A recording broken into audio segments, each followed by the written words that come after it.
Blast me to the mortal realms. It's time for the Mad Merlins review of Warhammer Age of Sigmar Stormbringer, issue 47 by Hachette Artworks and Warhammer. Hello everyone, welcome back to another Warhammer Age of Sigmar Stormbringer issue review. First off, as you might be able to tell, my throat is a little croaky. It's not because I swallowed a slan, it's because I've got a bit of a cold. So, yeah, I won't be my usual hyper cheerful self, but I will still persevere and try to get content out for you. So, I've just received my latest delivery, which contains issues 47, 48, 49, and 50.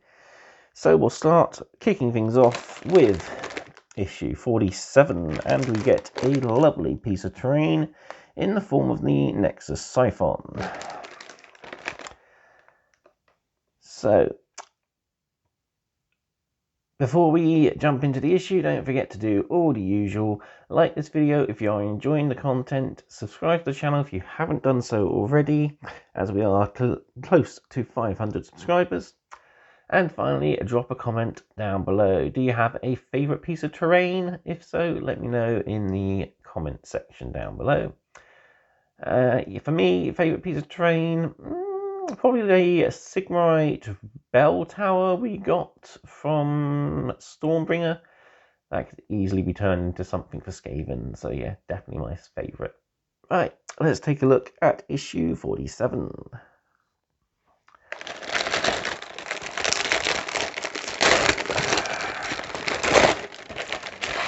So, we got our issue, so we learn all about the Disciples of Tzeentch, and we add to our battlefield in Chamon.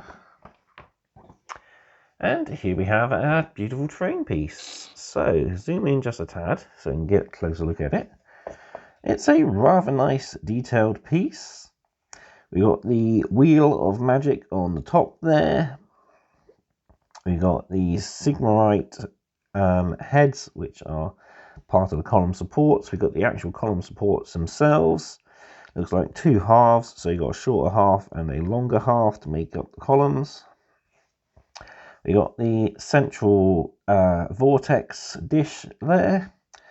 So I'm guessing each of those gems refers to a different realm, and depending on which one is active will determine what sort of magic is being channeled through. We've got the actual sphere of energy itself, which connects to the two top parts there. We've got the four top parts for the actual dome itself, and then we got the base for each of the supports, and indeed the entire building itself. So yeah, pretty cool, nice piece of terrain. Never built one of these, won't be building one of these, passing mine on to Marcio. It's not a terrain piece I'm majorly excited for. I'm probably going to keep one of the domicile shells and one of the warden statues, but other than that, there's not a lot of terrain I'm too keen on keeping from this particular collection. But yeah, rather nice anyway, loads of lovely detail. But yeah, beautiful piece of kit. Moving on and into the issue then.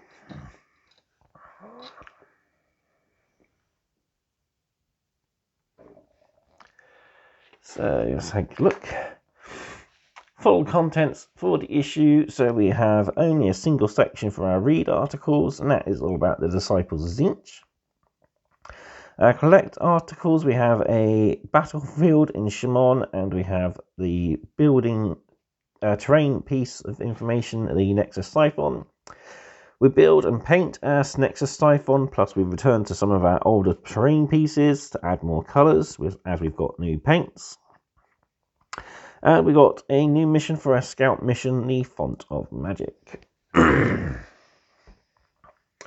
So, excuse me.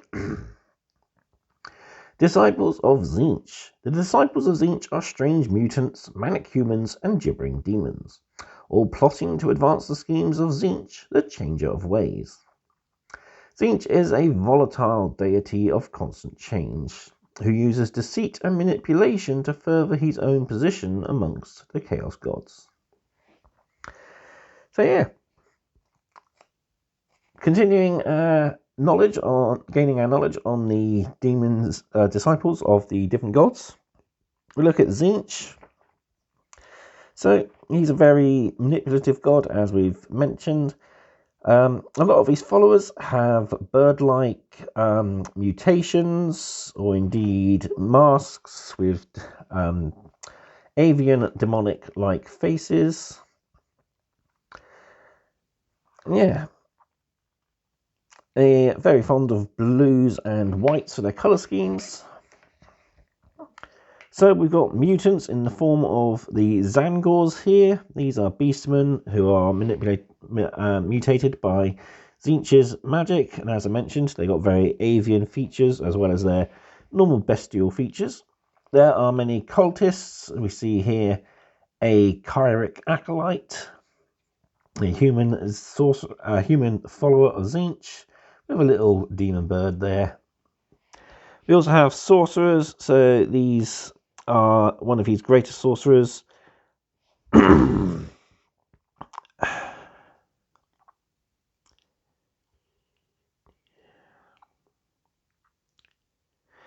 forgotten their names, but yeah, sorcerers of Tzeentch are often multi-armed. Some have no eyes, some have too many eyes. Yeah, pretty cool. And finally we have the Demons of Tzeentch. So there's actually quite a few different Demons of Tzeentch. So you got your 3 low-level demons. So you got your pink horrors. When a pink horror is destroyed, it bursts into 2 blue horrors.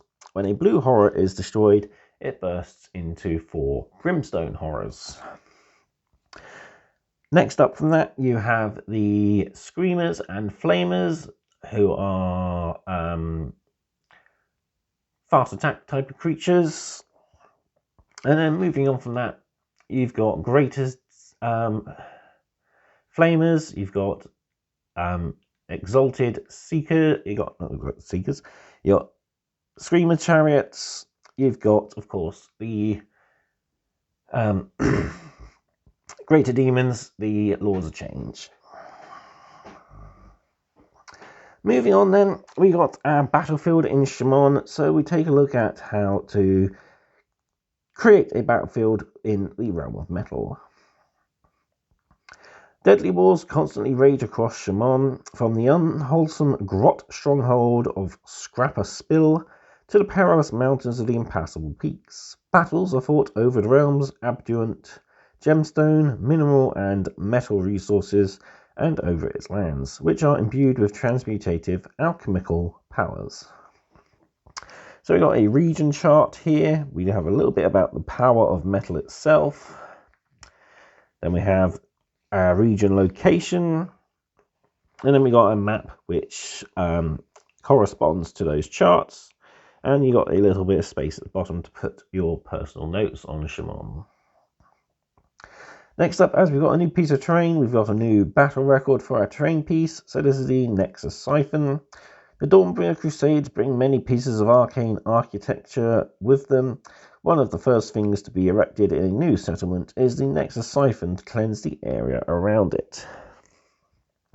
So these are magical well springs. They purify the dark magics and bring back into the realm its natural magics. So yeah, we got the Sights of Power, the boon that it's given, and we got one in action here, purging the rather orcish encrusted terrain. We see a Cities of Sigmar force there, helping to purify the land. Moving on, we got a build guide, so we simply glue the 4 outer parts of the shell to the inner part of the shell. Build up our 2 pillars that have rather similar height, so parts 6, 7, 8 and 9, which go on to one side. It'll be a good idea to make sure you dry fit each one to make sure you got them in the correct position. Then we build up the other parts of the other pillars, so 10 and 11, 13 and 12. Glue on the 3 heads, they're all identical, so it doesn't matter which side they go on. Building the base, so we glue the 3 parts together, then we put in the central dish, glue in the magical energy, and then we put it together.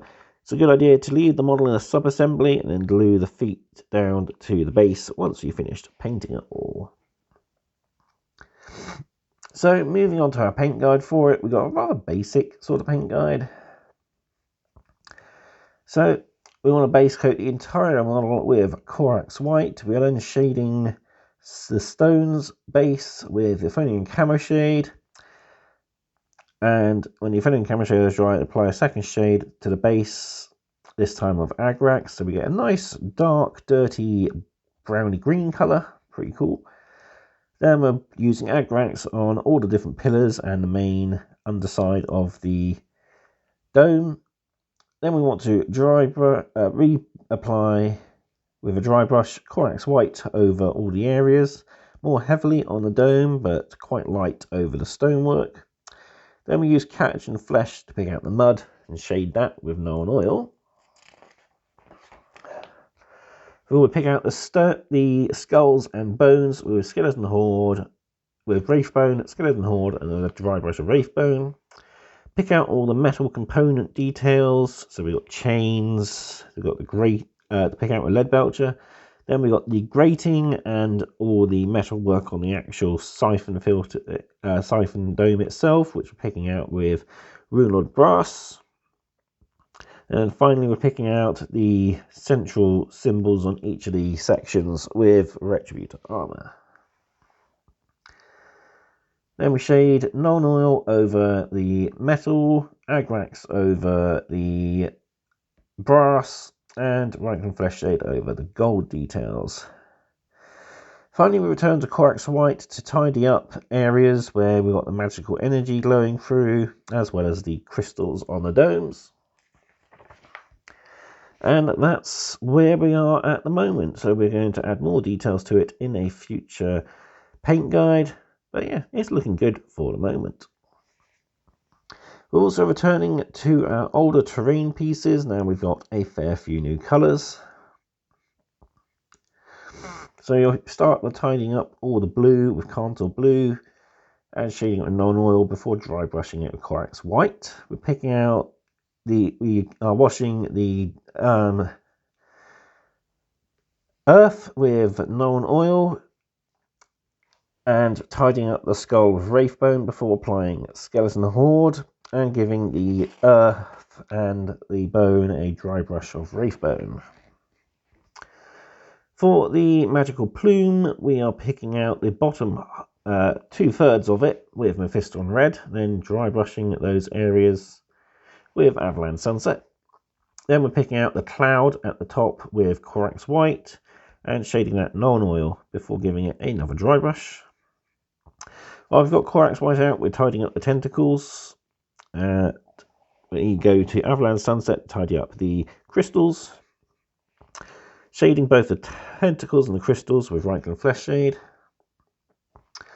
Wraithbone we're using to pick out all the different bones across the models. Runelord Brass to pick out the braziers there for the fountain. Retributor armor for the center icon. Then we shade those areas of Agrax and Reichwind respectively.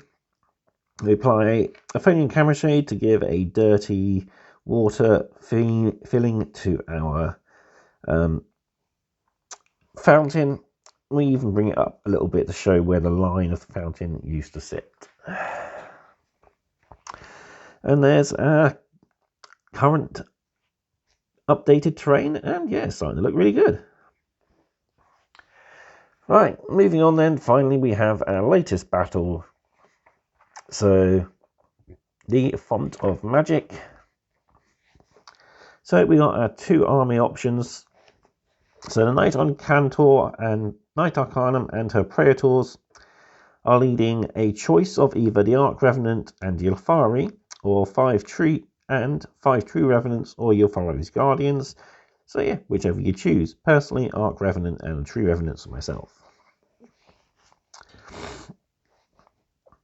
And then for the side of destruction, we've got quite a big force to deal with. So the Fungoid Cave Shaman, Loom Boss, 5 Fanatics and 20 Shooters. Then we can either add Manok the Cunning or Zarbag, and then the Cunning Crew and Zarbag's Gits. As we've already got quite a big selection of Gloomspite Gits, I'll definitely go Zarbag and Zarbag's Gits. Then we've got our battle plan, so score points, controlling 1 objective, 2 objective, more objectives than the opponents. We've got 4 objectives spaced across the battlefield, plus the Nexus Syphon in the centre there. Nexus Syphon counts as an objective marker in this battle, but only wizards can contest it, which is why we got the option to take it. We have 1 wizard at the at our base army and optional extras when we expand our force. Then we got our usual playthrough highlights before we look into the next issue. So 48 comes with the Boingrot Bounders, 49 comes with Spike Revenants. We also learn about Alariel and the Realm of Death. So yeah, some brilliant new information to come. So that's it for this video. As I said, let me know your favourite terrain piece down in the comment section. Other than that, thank you all very much for watching. And until next time, stay safe and happy hobbying.